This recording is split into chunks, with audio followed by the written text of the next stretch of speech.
ZEE5 ஆப்பை download செய்து முழு எபிசோடுகளையும் இலவசமாக காணுங்கள்.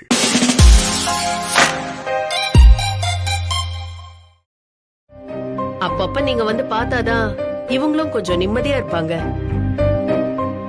நிறைய பேர் இங்க கொண்டு வந்து விட்டுட்டாலே தன்னோட கடமை முடிஞ்சதுன்னு காணாம போயிடுறாங்க. சில பேர் பொய்யான அட்ரஸ் கொடுத்து எங்களை ஏமாத்திடுறாங்க. அவங்க விட்டுட்டு போனவங்க குணமாயிட்டா கூட கான்டாக்டே இல்லாததால எங்களால தகவல் கூட சொல்ல முடியல. குடும்பம் மொத்தமா நம்மள கைவிட்டுருச்சுங்கிற வேதனையிலேயே அவங்க மறுபடியும் பேஷண்டாவே மாறிடுறாங்க. யாருக்கும் அப்படி நடந்துடக்கூடாதுங்கிறதாலதான் வரவங்க எல்லார்ட்டையுமே நாங்க இத சொல்றோம். புரியுது மேடம். என் பொண்ணு நான் அப்படி விட்டுற மாட்டேன். கண்டிப்பா வந்து பாத்துட்டு போவேன் மேடம். நல்லது. அப்ப நான் கிளம்புறேன் மேடம். தாய்மா, இந்த பொண்ணை உள்ள கூட்டிட்டு போங்க. சரிங்க. வாமா.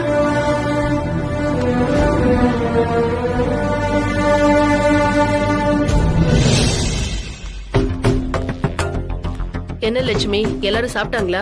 எல்லாரும் சாப்பிட்டாங்க மேடம். எப்பவும் போல தேவி தான் அமக்கணும் செஞ்சா. நான் போய் சொன்ன உடனே அவ சாப்பிட்டா மேடம். என்ன யோசிக்கிறீங்க மேடம்? நமக்கு தெரிஞ்ச ஒரு சோஷியல் ஒர்க்கர் தேவிய இங்க வந்து சேர்த்துட்டு போனாரு. அவ உண்மையான பேர் என்ன, அவ சொந்த ஊர் எது, அவ குடும்பம் எங்க இருக்குன்னு எதுவுமே நமக்கு தெரியாது.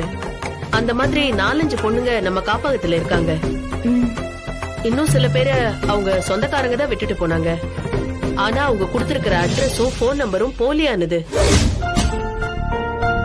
பேஷண்ட பத்தி ஏதாவது தகவல் சொல்லணும்னு போன் பண்ணா அப்படி ஒரு நம்பரே இல்லன்னு வருது. அவங்க கொடுத்த அட்ரஸும் தப்பா இருக்கு. இப்படி சொந்தக்காரங்க கைவிட்ட பொண்ணுங்க இங்க 4-5 பேர் இருக்காங்க. அவங்க பத்தின டீடைல்ஸ போலீஸ் கிட்ட கொடுத்து அவங்க குடும்பத்தை தேட சொல்லணும் லட்சுமி.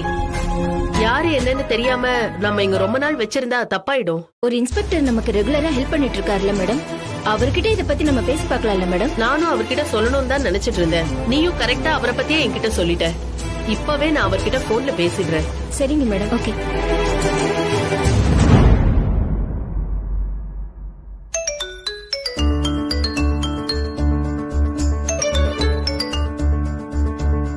வணக்கம் மேடம், எப்படி இருக்கீங்க? நல்லா இருக்கேன் சார். நீங்க எப்படி இருக்கீங்க? இருக்க மேடம். உங்க தாய் வீடு எப்படி நடந்துட்டு இருக்கு? ஒன்னும் பிரச்சனை இல்லையா? உங்கள மாதிரி நல்ல மனுஷங்க ஒரு 10 பேர் ஆதரவா இருக்கும்போது எங்களுக்கு என்ன சார் பிரச்சனை இருக்க போகுது? நீங்க எங்க தாய் வீட்டுக்கு பழக்கமாயி கொஞ்ச நாள் தான் ஆச்சு. ஆனா அதுக்குள்ளேயே எங்களுக்காக நிறையவே செஞ்சுட்டீங்க. உங்கள மாதிரி உதவி செய்யறவங்கள எங்களுக்கு அறிமுகப்படுத்தி வச்சிருக்கீங்க. அந்த நன்றிய நாங்க என்னைக்குமே மறக்க மாட்டோம் சார். மேடம், எதுக்கு பெரிய வார்த்தையெல்லாம் பேசிட்டு? பணம் கொடுத்ததோட எங்க கடமை முடிஞ்சதேன்னு நாங்க ஒதுங்கி இருக்கோம். ஆனா மனநலம் பாதிக்கப்பட்டவங்களை கூட்டி வச்சு குழந்தைங்க மாதிரி நீங்க தான் பாதுகாக்கிறீங்க. ஆதரவே இல்லாம தெருவுல திரிகிறவங்களையும் கூப்பிட்டு ஆதரவு கொடுக்குறீங்க. சாரி மயிலு. எதுக்குக்கா? இல்ல, நீ என்கிட்ட தானே முதல்ல வீடு கேட்ட. உன் அவசரத்துக்கு என்னால வீடு பார்த்து கொடுக்க முடியல. நானே அதை செஞ்சிருந்தா நீயும் ஜீவா சாரும் இங்க வந்து பேச்சு வாங்குற மாதிரி இருந்திருக்காதுல்ல. சார் அப்படி எல்லாம் பேசுவார்னு எதிர்பார்த்துதான்க்கா நான் இங்க வந்தேன். கோபத்துல கத்தினாலும் அவர் பேசினது எல்லாமே நியாயம் தானே. வருத்தமா இருந்தாலும் அதெல்லாம் நான் அப்பவே மறந்துட்டேன். நீ என்னதான் சொன்னாலும் என் மனசு ஆறாது மயிலு. கல்யாணம் பண்றது உங்க தனிப்பட்ட விஷயம். அவரால முடிஞ்சா உனக்கே ஹெல்ப் பண்ணணும், இல்லன்னா முடியலன்னு சொல்லிருக்கணும். அதை விட்டுட்டு உன் மேல கோவப்படுறதுக்கெல்லாம் அவருக்கு எந்த உரிமையும் இல்ல. இந்த விஷயத்துல சார் கூட ரொம்ப எல்லை மீறி போயிட்டாருன்னு தான் எனக்கு தோணுது. நான் அப்படியெல்லாம் நினைக்கலக்கா. அப்பா இடத்துல இருந்து அவர் என் மேல கோவப்பட்டதாதான் நான் எடுத்துக்கிட்டேன். நீங்களும் அதையே நினைச்சு சங்கடப்படாதீங்க.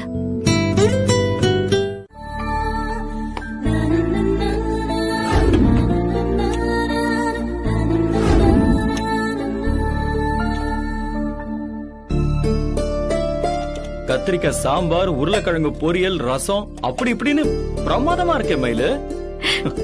நீங்க கொலை பசியில இருப்பீங்க, முதல்ல சாப்பிடுங்க.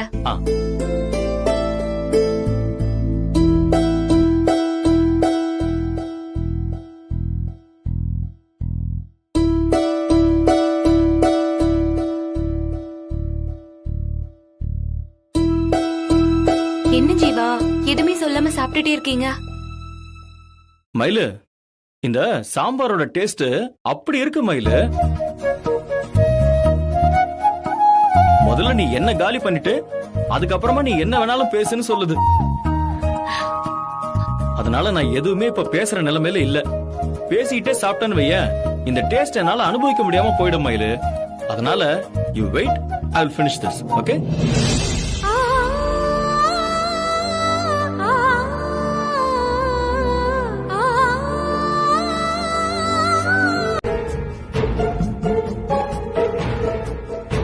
என்னாச்சுக்கா? ஏன் உன் முகம் அப்படி போகுது? சாம்பார் அடி இது. உப்பும் இல்ல, ஒரு உரப்பும் இல்ல. காய போட்டு வெறும் தண்ணி ஊத்துன மாதிரி இருக்கு. போக்கா, அவர் இந்த சாம்பார் எவ்வளவு ருசிச்சு ரசிச்சு சாப்பிட்டாரு தெரியுமா? நீ என்னடா தண்ணி மாதிரி இருக்குன்ற. உனக்கு தான் நாக்கு செத்து போச்சுன்னு நினைக்கிறேன். எனக்கு நாக்கெல்லாம் செத்து போலடி, உனக்கு தான் மூளையே மங்கி போச்சுடி லூசு. சந்தேகமா இருந்தா நீயும் ஒரு வாய் சாப்பிட்டு பாரு. இந்தா. ஆ,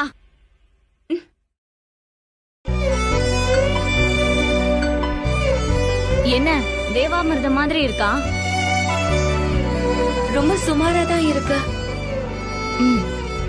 ஆனா ஜீவா என்ன ரொம்ப பாராட்டிட்டு போனாரே. அது ஏன்னு உனக்கு புரியலையா? மொத தடவையா சமைச்சு கொடுத்திருக்க. உன் மனசை கஷ்டப்படுத்த வேண்டாமேன்னு ஜீவா சார் அப்படி சொல்லிருப்பாரு. அது உண்மைன்னு நினைச்சிட்டு நீ இதே மாதிரி சமைச்சிட்டு இருந்தா நல்லா இருக்காது மயிலு. லட்சியம் தான் முக்கியம்னு நம்ம என்ன வேணாலும் சொல்லிக்கலாம். ஆனா அதையும் மீறி எல்லாரும் கஷ்டப்படுறது இந்த 3 வேளை சாப்பாட்டுக்கு தாண்டி. இது சரியில்லைன்னு வச்சுக்கோ, வாழ்க்கையே வெறுத்து போயிடும். உன் சமையலால ஜீவா சருக்கு வாழ்க்கையை வெறுக்க வச்சிடாத.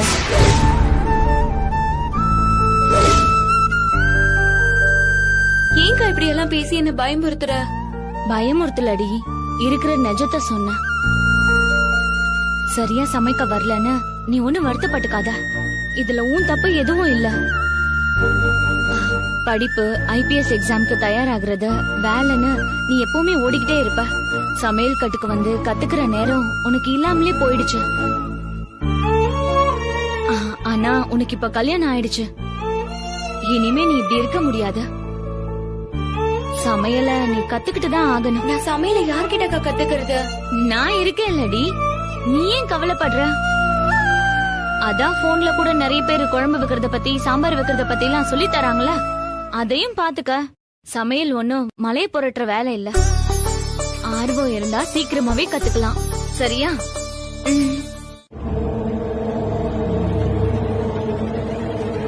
என்னங்க என்னங்க, நான் சொல்றத கவனிக்காம நீங்க என்ன யோசனையில இருக்கீங்க? பெத்தவங்க எல்லாரும் அவங்க குழந்தைங்களுக்கு ஊரை கூட்டு கல்யாணம் பண்ணணும் தானே ஆசைப்படுவாங்க. அதுக்கு வாய்ப்பே கொடுக்காம அந்த பொண்ணு திருட்டு கல்யாணம் பண்ணிட்டு வந்தானா எவ்வளவு பெரிய அசிங்கம்ல. அந்த வேதனைய யாராலையும் தாங்க முடியாது இல்ல கஸ்தூரி? இப்ப யாரு திருட்டு கல்யாணம் பண்ணான்னு இவ்வளவு வருத்தப்பட்டு இருக்கீங்க? நம்ம மயில் இருக்கால. என்னது நம்ம மயிலா? அவ நம்ம விரோதிங்க. நம்ம புள்ள வாழ்க்கைய அழிக்க நினைச்ச பாவிங்க அவ. அவளை போய் நம்ம மயிலன்னு சொந்த கொண்டாடிட்டு இருக்கீங்க. வெக்கமா இல்லையாங்க உங்களுக்கு? கஸ்தூரி, பர்சனல் பகையெல்லாம் ஸ்டேஷன்ல காட்ட முடியாது. கூட வேலை செய்யறவங்கள நம்ம மயிலு, நம்ம மணி மேல, நம்ம அழகரு, நம்ம பரமன் தான் சொல்ல முடியும். அந்த ஃப்ளோல இங்க சொல்லிட்டேன். அதுக்கு இந்த கத்து கத்துற? அப்பா, அம்மா ஏதோ டென்ஷன்ல பேசிட்டாங்க. சரி, நீங்க அதை விடுங்க. நீங்க மயிலக்காவை பத்தி ஏதோ சொல்ல வந்தீங்க, அது என்னது? ஆமாடா, மயில அந்த ஜீவாவை அவங்க அம்மாவுக்கு தெரியாம திருடு தாலி கட்டிக்கிட்டா.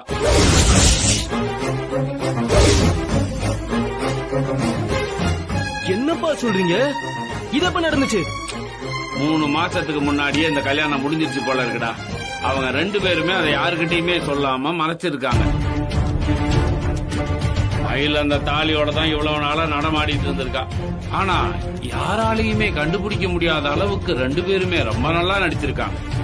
இன்னைக்கு அவ கெட்ட நேரம் அவங்க அம்மாட்ட வசமா மாட்டிக்கிட்டா. அதனால அவங்க வீட்டுல மிகப்பெரிய ரகலையே நடந்திருக்கு. இதெல்லாம் என்னால நம்பவே முடியலப்பா. ரொம்ப அதிர்ச்சியா இருக்கு எனக்கு. ஏண்டா, நீ அந்த ஜீவாவோட ரூம்ல தானே கொஞ்ச நாளைக்கு இருந்த? அவன் உங்ககிட்ட கூட இத பத்தி எதுவுமே சொல்லியா? சொல்லலப்பா. அவங்க 2 பேருக்குள்ள லவ் இருக்குன்னு எனக்கு தெரியும். ஆனா வீட்டுக்கு தெரியாம இப்படி கல்யாணம் பண்ணிப்பாங்கன்னு நான் கொஞ்சம் கூட நினைச்சு பார்க்கலப்பா. ஆமா, உண்மை தெரிஞ்சதும் அம்மா என்னப்பா செஞ்சாங்க? 2 பேரையும் ஏத்துக்கிட்டாங்களா? என்ன செய்வாங்க? கொஞ்சம் கொலாவாங்களா? அடையாடா 2 பேரையும் வீட்டை விட்டு துரத்தி விட்டாங்க. இவ பேரு ரேணுகா. இவளை இங்க சேர்த்தவங்க ஈரோட்ல இருக்கிற ஒரு அட்ரஸ் கொடுத்திருக்காங்க.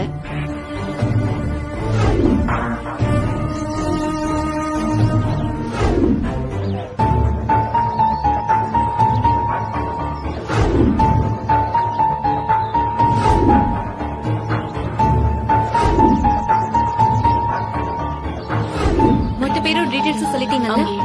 ஓகே. ஊரு பேரு தெரியாம 10 பேர் வந்திருக்கிறதா சொன்னாரு. ஆனா இங்க 9 பேர் தான் வந்திருக்காங்க. தேவின்னு ஒருத்தி இருக்கா மேடம். அவ இங்க வந்து 6 மாசம் தான் ஆகுது. புதுசா யார பார்த்தாலும் ரொம்ப பயப்படுவா, வெளியவே வரமாட்டா. அதனாலதான் அவளை இங்க கூட்டிட்டு வரல. அவளை ரூம்ல போய் நம்ம பார்க்கலாம் மேடம். ஓ,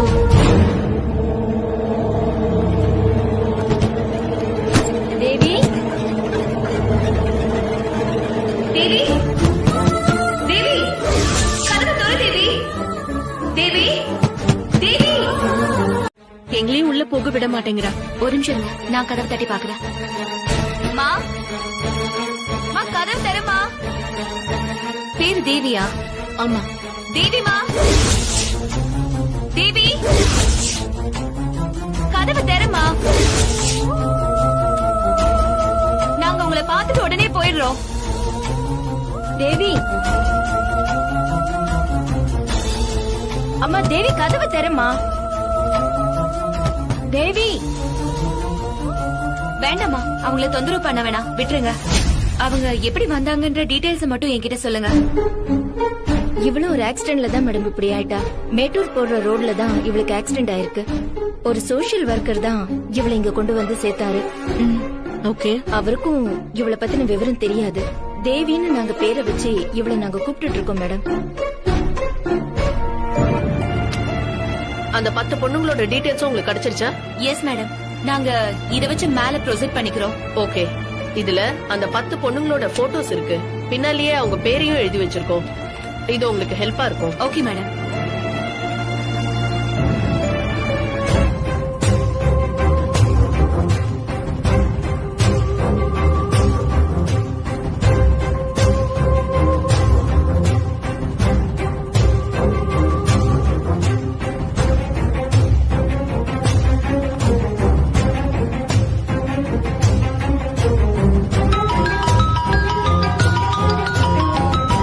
கால் பண்றாரு. கால் கட் ஆயிடுச்சு. சரி, நம்மள வர சொல்லிதான் கால் பண்றாருன்னு நினைக்கிறேன். மேடம், கொஞ்ச நேரம் இவங்களெல்லாம் பார்த்ததே எங்களுக்கு ஒரு மாதிரி இருக்கா. ஆனா நீங்க நாள் முழுக்க இவங்களோட தான் இருக்கீங்க. குளிப்பாட்டுறதுல இருந்து சாப்பாடு ஊட்டுற வரைக்கும் எல்லாத்தையுமே செய்றீங்க. Really you are great madam. உங்களை பார்க்க எங்களுக்கு வாய்ப்பு கிடைச்சது எங்களுக்கு ரொம்ப சந்தோஷம். ஆமா மேடம். இவங்க எல்லாரையும் குடும்பத்தோட சேர்த்து வச்சுட்டா நாங்களும் ரொம்ப சந்தோஷமா இருப்போம். அது இனிமே உங்க கையில தாமா இருக்கு. கண்டிப்பா மேடம், எங்களால முடிஞ்சதை நாங்க கண்டிப்பா இவங்களுக்காக செய்வோம். வரும் மேடம். போயிட்டு வாங்க. வரும்.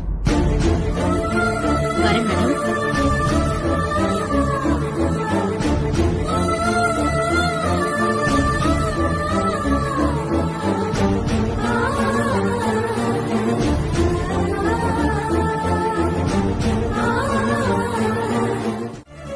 இவங்க வந்த நேரத்துக்கு அவங்க வேலையை முடிச்சுட்டு போயிருப்பாங்க. முன்னாலதான் அவங்க டைமே வேஸ்ட் ஆயிடுச்சு. யார் மேலயும் இருக்கிற கோவத்தை இவங்க கிட்ட காட்டுறது நல்லா இல்லமா? ஏண்டி, அவங்க பட்டது மட்டும் நல்லா இருக்கா? தாலி கட்டிக்கிட்டாலும் என் கனவை நான் மறக்கலன்னு வாய்க்கிழி அன்னைக்கு பேசினால, கனவை மறக்காதவதான் கட்டில் மெத்தைக்கு ஆர்டர் கொடுப்பாளா? அவ என்ன வேணாலும் ஆர்டர் பண்ணட்டுமா, நீயே அதுல தலையிடுற? அவ உறவே வேணான்னு வெட்டி எரிஞ்சாச்சு. அவ கனவை துரத்திட்டு ஓட்டினா என்ன, இல்ல குடும்பம் நடத்தி குழந்தை பெத்துக்கிட்டா உனக்கு என்ன? உறவில்லன்னு ஆனதுக்கு அப்புறம் நீயே அவங்கள கண்டுக்கிற. அது பாரு, இதெல்லாம் வேற எங்கேயாவது நடந்திருந்தா நான் ஏண்டி கண்டுக்க போறேன்? இந்த கர்மம் எல்லாம் ஏன் கண்ணு முன்னாடி நடக்கிறத என்னால சகிச்சுக்க முடியாது. ச்சே, வீட்டை விட்டு துரத்துனதுமே வேற எங்கேயாவது போய் தொலைஞ்சிருந்தா நானாவது கொஞ்சம் நிம்மதியா இருந்திருப்பேன். திரும்ப இங்க வந்து என் உசுர வாங்கிட்டு இருக்குதுங்க. இன்னும் ஒரு மாசத்துக்கு இந்த கொடுமையை நான் எப்படி தாங்கிக்க போறேன்னே தெரியல. ச்சே. என் தம்பி, இந்த விஷயம் நிஜமாவே உனக்கு இப்பதான் தெரியுமா? ஏமா அப்படி கேக்குறீங்க? நீ அந்த துரோகியோட ஒரே ரூம்ல தானே தங்கி இருந்த. அவன் செஞ்ச திருட்டு கல்யாணத்தை பத்தி உன்கிட்ட எதுவும் சொன்னது இல்லையா? இல்லம்மா, 2 பேரும் அப்பப்ப ரகசியமா பேசிக்கிறத நான் பாத்திருக்கேன். ஆனா இப்படி ஒரு விஷயம் நடந்திருக்குன்னு நான் சத்தியமா நினைக்கலம்மா. உனக்கு எப்படி இருக்குன்னா என் மனசு எவ்வளவு வேதனைப்பட்டிருக்குன்னு கொஞ்சம் யோசிச்சு பாருப்பா. அவளை IPS ஆக்கி பாக்கணுங்கிறதா என் வாழ்க்கையோட ஆசை லட்சியமா இருந்தது. அதுலயும் மண்ணள்ளி போட்டுட்டா அந்த படுபாவி. அம்மாவை கஷ்டப்படுத்திட்டு அவளால நிம்மதியா வாழ்ந்துட முடியுமா? ஆஹா, அம்மா அக்கா மேல செம்ம கோவமா இருக்காங்க. இந்த நேரத்துல நான் அக்காவுக்காக சப்போர்ட் பண்ணி பேசினா இன்னும் டென்ஷன் ஆயிடுவாங்க. அதனால அம்மாவுக்கு ஃபேவரா பேசுறது தான் இப்போதைக்கு நமக்கு சேஃப். என்ன தம்பி, எதுவுமே சொல்ல மாட்டேங்கிற? இல்லம்மா, உங்க கோவம் நியாயம்தாம்மா. மயிலக்கா இப்படி எல்லாம் செஞ்சிருக்க கூடாது. அவங்க எப்படி இதுக்கு ஒத்துக்கிட்டாங்கன்னு எனக்கு தெரியலம்மா. சூழ்நிலை அது எதுன்னு என்னென்னமோ கதெல்லாம் சொல்றான். அதெல்லாம் என்னால ஏத்துக்க முடியாதுப்பா. பெத்தவங்களுக்கு தெரியாம அவ திருட்டு கல்யாணம் பண்ணது பெரிய பாவம். அத இவ்வளவு நாள் சொல்லாம மறைச்சு நாடகம் பண்ணா பாரு, அது அதை விட பெரிய துரோகம். நான் பெத்து வளர்த்த பொண்ணு எனக்கு எப்படி துரோகம் செய்வா நான் எதிர்பார்க்கவே இல்லை தம்பி. அந்த கோவத்துலதான் நான் அவளை வீட்டை விட்டு துரத்திட்டேன். நீங்க செஞ்சது கரெக்ட்மா. அவங்களுக்கு இதுதான் சரியான தண்டனை. நீங்க இப்படி ரியாக்ட் பண்ணாதான் உங்களோட வலியும் வேதனையும் அவங்களுக்கு புரியும்.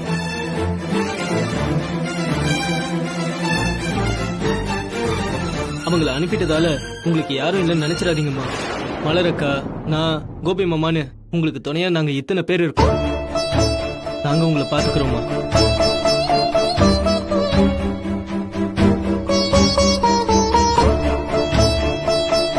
என் பொண்டாட்டியை எப்படி எல்லாம் பாத்துக்கணும்னு சொல்லிட்டு எனக்கும் ஒரு ஆசை இருக்கும்ல. நீ வேலைக்காக ஓடிக்கிட்டு இருக்க, எக்ஸாமுக்காக படிச்சுக்கிட்டு இருக்க. நீ ஒரு கம்ஃபர்டபுளான இடத்துல தூங்கணும்னு சொல்லிட்டு தானே நான் ஆசைப்படுறேன். அதுக்காக தான் மயில் இதெல்லாம் நான் வாங்கிட்டு வந்தேன். நீங்க என்ன நல்லா வச்சுக்கணும்ன்ற எண்ணத்துலதான் ஜீவா இதெல்லாம் வாங்கியிருக்கீங்க. ஆனா அம்மா அதை வேற மாதிரி புரிஞ்சுக்கிட்டு கோவப்பட்டுட்டு இருக்காங்க. மயிலு, அவங்க ஏன் அப்படி பேசிட்டு இருக்காங்க நமக்கு தான் நல்லாவே தெரியும்ல. அதையே மயிலு நீ சீரியஸா எடுத்துக்கிற? இங்க பாரு, நம்ம மனசாட்சிப்படி நாம சரியான வழியில தானே போயிட்டு இருக்கோம். ஹாய்க்கா. ஹாய் மாமா.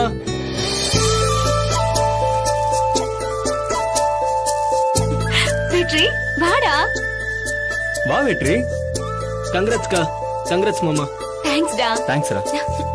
உட்காரு. உட்காரெல்லாம் வரல, உங்க கூட சண்டை போடுறதுக்காக தான் நான் இங்க வந்திருக்கேன். சண்டையா? ஏன்? ஃபார்முலா வாழ்த்து சொன்னனே தவிர எனக்கு உங்க 2 பேரும் மேலயும் செம்ம கோவம். நான் இவ்வளவு நாளா உங்க கூடவே தானே இங்க இருந்தேன். தம்பி தம்பின்னு என்கிட்ட அப்படி உருகுனீங்க. ஆனா உங்க கல்யாணத்தை பத்தி என்கிட்ட ஒரு வார்த்தை கூட சொல்லாம மறைச்சிட்டீங்கல்ல.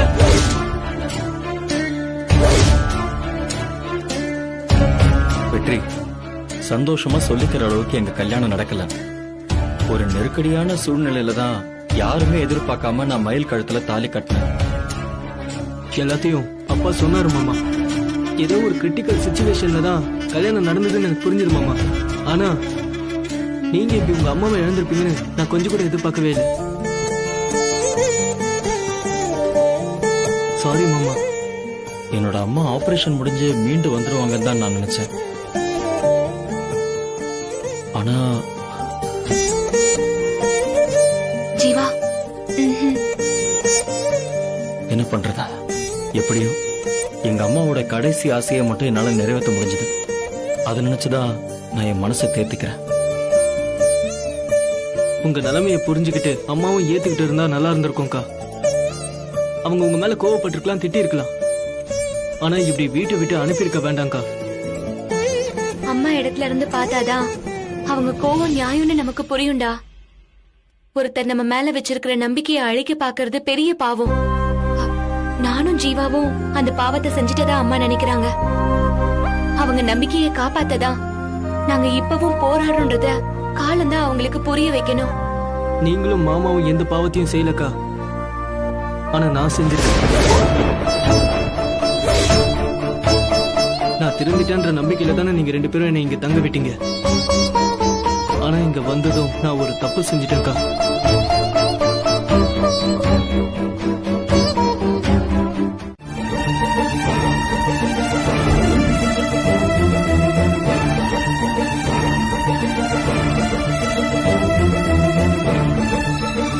அம்மா, வாங்கின பால் அப்படியே இருக்கு. நீ எதுவும் குடிக்கலையா? ஏமா ஏமா பேசக்கூட மாட்டேங்கிற?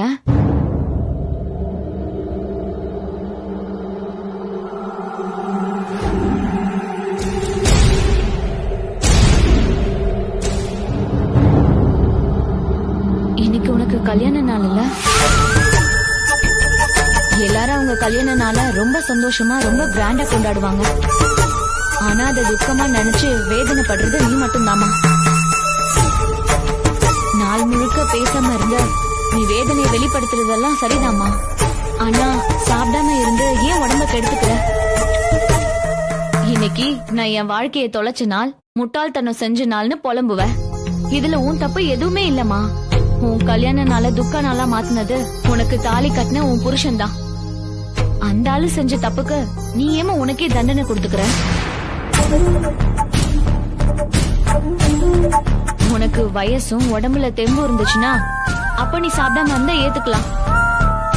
ஆனா இப்ப உனக்கு வயசாயிடுச்சுமா, உடம்புல நிறைய பிரச்சனை இருக்கு. இப்ப நீ சாப்பிடாம இருந்தா உன் உடம்பு தாங்காதுமா. ஏதோ ஒரு வேளை சாப்பிடாம இருந்தா கூட பரவாயில்ல. முன்ன மாதிரியே இப்பவும் முழு நாள் சாப்பிடாம இருக்கிறது நல்லதுக்கு இல்லம்மா. உனக்காக இல்லனாலும் எனக்காக கொஞ்சம் இறங்கி வாமா.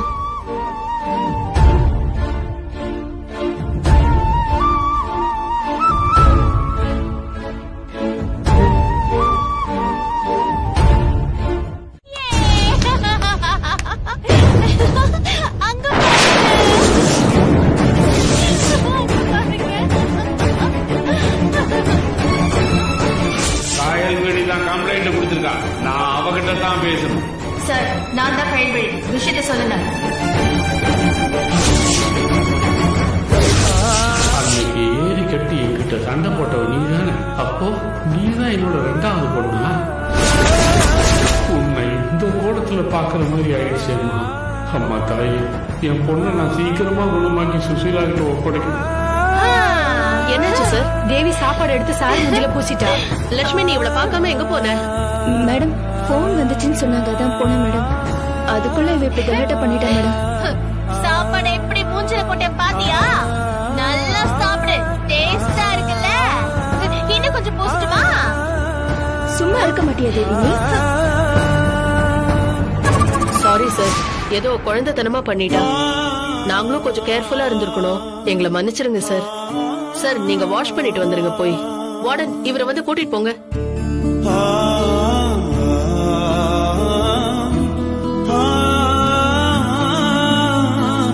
அதனாலதான் 3வதா எனக்கு பொண்ணு பிறந்தப்போ அந்த குழந்தையோட முகத்தை கூட பார்க்காம, பிறந்த குழந்தைன்னு கூட யோசிக்காம இந்த சனியனை கொன்னுருன்னு சொன்னேன்.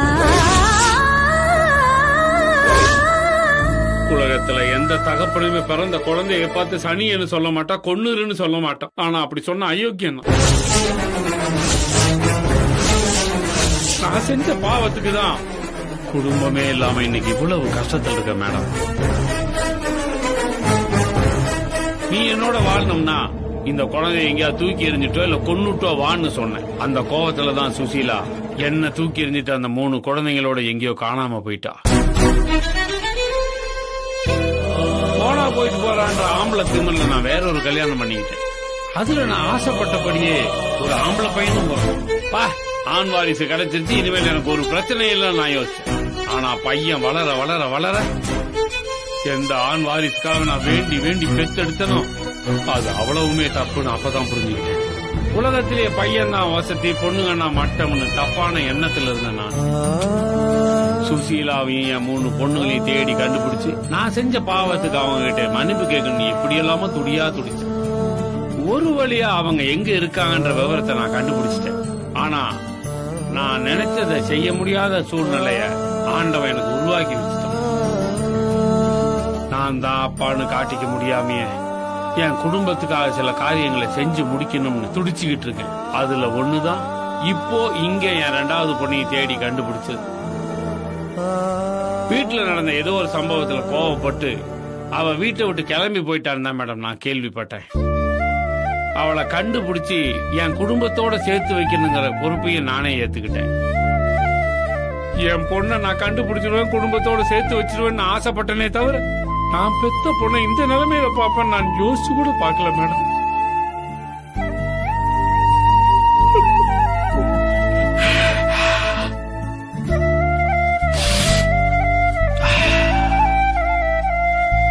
என் பொண்ணு இந்த ஆசிரமத்துக்கு எப்படி வந்தா, யாரு கொண்டு வந்து விட்டாங்க? எனக்கு தெரிஞ்ச ஒரு சோஷியல் ஒர்க்கர் தான் தேவியை இங்க கூட்டிட்டு வந்தாரு. அந்த பொண்ண ரோட்ல 2 பேர் துரத்திருக்காங்க. அவங்களே பாத்துட்டு வந்ததுனால அவர் வண்டி முன்னாடி வந்து விழுந்திருக்கா. அவ அடிபட்டு மயங்கினதை பார்த்ததும் அவனுங்க பயந்து ஓடி போயிட்டானுங்க. அவர்தான் அவளை ஹாஸ்பிட்டல்ல சேர்த்திருக்காரு. தலையில அடிபட்டதால பழைய நினைவுகள்லாம் இருக்காது. திரும்ப அதெல்லாம் ஞாபகம் வரதுக்கு கொஞ்சம் காலம் ஆகும்னு டாக்டர் சொல்லிருக்காரு. டாக்டர் ரெஃபர் பண்ணி தான் தேவியை இங்க கொண்டு வந்து விட்டுட்டு போனாரு. மேடம் வாங்க. உள்ள வாமா.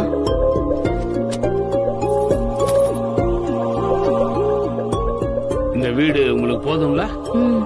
எங்க 2 பேருக்கும் இது போதும் சார். நான் சிங்கிள் பெட்ரூம் தான் கேட்டேன், அவசரத்துக்கு கிடைக்கல. சரி என் பொண்ணு கொஞ்சம் தாராளமா நடமாட்டுமேன்னு தான் டபுள் பெட்ரூமா இருந்தாலும் பரவாயில்லன்னு எடுத்துட்டேன்.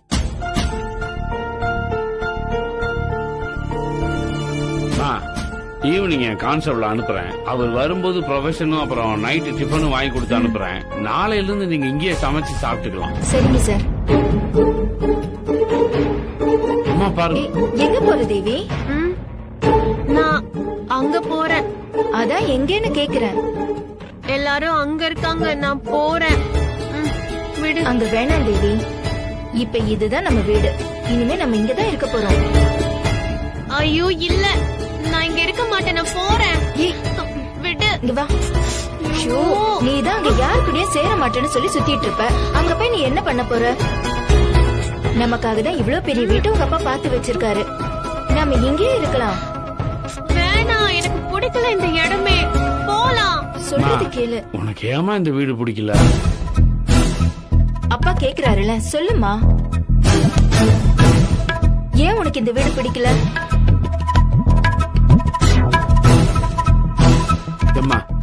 நான் வேணா வேற வீடு பார்த்துட்டுமா?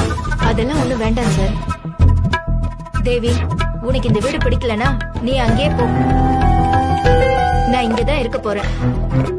உனக்கு லட்சுமி கூட இருக்கணுமா இல்ல நீ அங்க போகணுமா?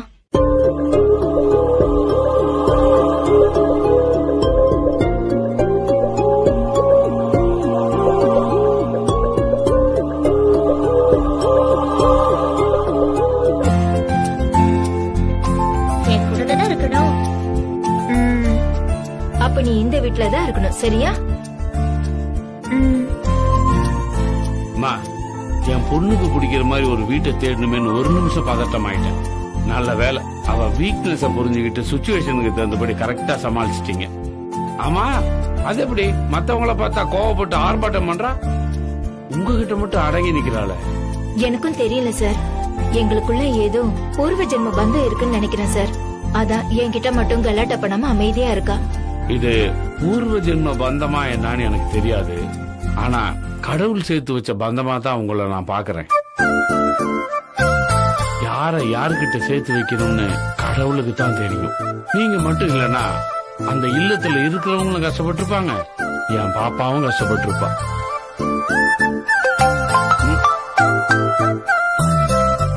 ஒரு நிமிஷம் சொல்லுங்க சார். நான் வந்து ஹலோ தேவி, நீ இந்த ரூம்ல போய் உட்காந்து வேடிக்கை பாத்துக்கிட்டு இரு. நான் இப்ப வந்துடுறேன், சரியா? வா.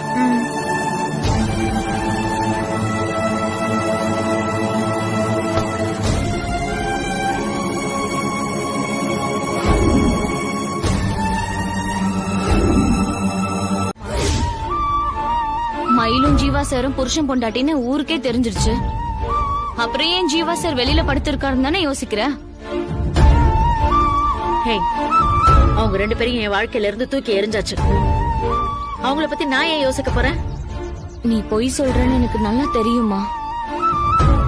நீ என் மேல கோவப்பட்டாலும் சரி, நான் என் மனசுல பட்டதை சொல்லிடுறேன். அவங்க புருஷன் பொண்டாட்டிய ஒரே வீட்டுல தான் இருக்காங்க. ஆனா புருஷன் பொண்டாட்டிய இன்னும் வாழ ஆரம்பிக்கலமா. ஏன்னா ஜீவா சாரும் மயிலும் அவசரப்பட்டோ இல்ல ஆசைக்காகவோ கல்யாணம் பண்ணிக்கல. தான் அம்மாவோட கடைசி ஆசைக்காக தான் ஜீவா சார் கல்யாணம் பண்ணிக்க சம்மதிச்சிருக்காரு. அதே சமயம் அவரால மயில மறந்துட்டு இன்னொருத்தைய கட்டிக்கவும் முடியல. அதுக்காக தான் வேற வழி இல்லாம மயிலுக்கு அவரு தாலி கட்டியிருக்காரு. மயிலுக்கு ஜீவா சார் மேல விருப்பம் இருக்கிறது நம்ம எல்லாருக்கும் தெரியுமே. எந்த சூழ்நிலையில ஜீவா சார் தாலி கட்டினார்னு மயிலுக்கும் தெரியும்.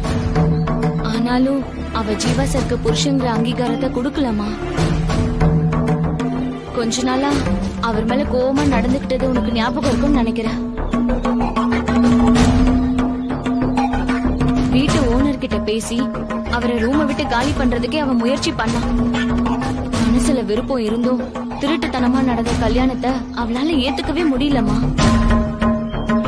அதனாலதான் ஜீவா சார் மேல கோவத்தையும் வெறுப்பையும் காட்டினான். ஐபிஎஸ் ஆகுறதுக்கு முன்னாடியே கல்யாணம் முடிஞ்சது தெரிஞ்சா உனக்கு ஏதாவது ஆயிடுமோன்னு பயந்துதான் அவ இதெல்லாம் மறைச்சிருக்காமா. உன் கனவை நிறைவேற்றிட்டு அதுக்கப்புறம் நடந்ததெல்லாம் சொல்லிக்கலான்னு தான் அவ முடிவெடுத்திருக்கா. ஜீவா சாரும் தாலி கட்டினாரே தவிர புருஷங்கிற உரிமைய அவர் எடுத்துக்கலாமா. அவ கூட குடும்பம் நடத்தணும், தாம்பத்திய வாழ்க்கையை ஆரம்பிக்கணும்னு துடிக்கல. அவ தான் வைராக்கியத்துல ஜெயிக்கணுங்கிறதுலதான் அவரும் தெளிவா இருந்தாரு. இப்ப நடந்த கலாட்டாவில நீ இதெல்லாம் மறந்துட்டியான்னு தெரியல. எக்ஸாம் அன்னைக்கு முக்கியமான டியூட்டிய கொடுத்து இன்ஸ்பெக்டர் எக்ஸாம் எழுத விடாம மயில தடுக்க பார்த்தார்ல, அதையும் மீறி அவ ஃப்ரெண்ட்ஸ் உதவியோட பெரிய ரிஸ்க் எடுத்து அந்த எக்ஸாம் எழுதிட்டு வந்தா. அதுக்காக திட்டம் போட்டதுல ஆரம்பிச்சு எக்ஸாம்க்கு மயில கூட்டிட்டு போய் இன்ஸ்பெக்டருக்கு தெரியாம கூட்டிட்டு வந்தது வரைக்கும் எல்லாமே ஜீவா சத்தமா பண்ணாரு. இதுல இருந்து என்னமா தெரியுது உனக்கு? குடும்பம், வாழ்க்கை, சந்தோஷம்னு அவங்க சுயநலமா எதையும் யோசிக்கலமா. மயில் பெரிய போலீஸ் ஆபீசர் ஆனதுக்கு அப்புறம் தான் தங்களோட வாழ்க்கையை ஆரம்பிக்கணுங்கிறதுல அவங்க தீர்மானமா இருக்காங்கம்மா. எனக்கு நடந்த கல்யாணமும் இந்த தாலியும் என்னோட கனவா அழிச்சிடல, நான் அழிக்கவும் விட மாட்டேன். ஜீவா சார் கட்டின தாலி என் கழுத்துல இருந்தாலும் நான் இன்னும் அவரோட குடும்பம் நடத்தல. ஹனிமூன் போனுங்கிற ஆசையெல்லாம் கூட எனக்கு இல்ல. ஐபிஎஸ் நான் அதே தான் மந்திர மாதிரி சொல்லிக்கிட்டு என்னோட பயணத்தை நோக்கி ஓடிக்கிட்டு இருக்கேன்.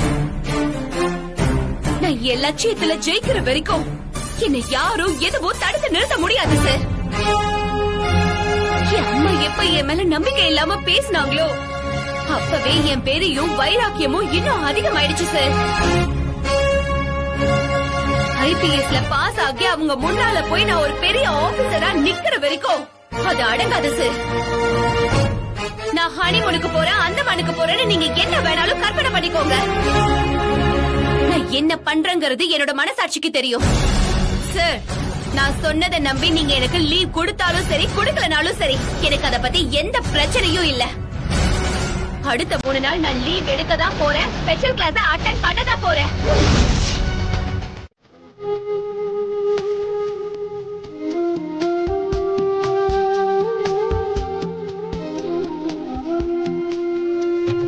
செல்வமகள் அழுகை போல் ஒரு சில்லென்ற சங்கீதம் கேட்டதில்லை. பொன்மகளின் புன்னகை போல் யுகப்பூக்களுக்கு புன்னகைக்க தெரியவில்லை. என் பிள்ளை எட்டு வைத்த நடையை போல எந்த இலக்கண கவிதையும் நடந்ததில்லை. முத்துக்கள் தெரிக்கின்ற மழலை போல ஒரு 300 மொழிகளில் வார்த்தை இல்லை. தந்தைக்கும் தாயமுடன் சுரந்ததம்மா என் தங்கத்தை மார்போடு அணைக்கையிலே. வா வா என் தேவதையே, உன்வாய் பேசும் பாரகையே, வாழ்வே பூரணமே என் பூவா. தேவி தேவி கொஞ்சம் உனக்கு தான் ஆக்சிடென்ட் ஆச்சா? பெருசா அடி ஒண்ணும் படலையே. இல்லம்மா, கம்பத்துல இடிச்சதால லேசா நெத்தில காயமாயிடுச்சு. வேற எங்கேயும் அடிபடல. என்னம்மா இது? ஏன் இப்படி செஞ்ச? என்னை விட்டுட்டு எங்கேயும் போக கூடாதுன்னு சொல்லிருக்கேன்ல. நீ தனியா வந்ததாலதான் இப்படி ஆயிடுச்சு. இவங்க உங்களுக்கு தெரிஞ்ச பொண்ணாங்க? ஆமாக்கா, இவங்க 2 பேரும் கோவிலுக்குள்ள போனதை நான் பார்த்தேன். உள்ள நான் சாமி கும்பிட்டுட்டு இருந்தேம்மா. இவளும் என் கூடயே தான் நின்னுட்டு இருந்தா. என்கிட்ட சொல்லாம திடீர்னு வெளியே வந்துட்டா. பாவம், வண்டி இடிச்ச அதிர்ச்சியில இந்த பொண்ணு ரொம்ப பயந்து போயிருக்கு. மயக்கம் கூட முழுசா தெரியல. போப்பா, போய் சோடா வாங்கிட்டு வா. அதெல்லாம் ஒண்ணும் வேண்டாங்க, சொல்லிடுங்க, நாங்க கிளம்புறோம். தேவி எழுந்துருமா, வா நம்ம வீட்டுக்கு போலாம். யார் நீங்க? என்னையே கூப்பிடுறீங்க? என்ன தேவி இப்படி கேக்குற? நான் தான் லக்ஷ்மி. என்ன உனக்கு தெரியலையா? நான் உங்களை பார்த்ததே இல்லையே. யார் நீங்க?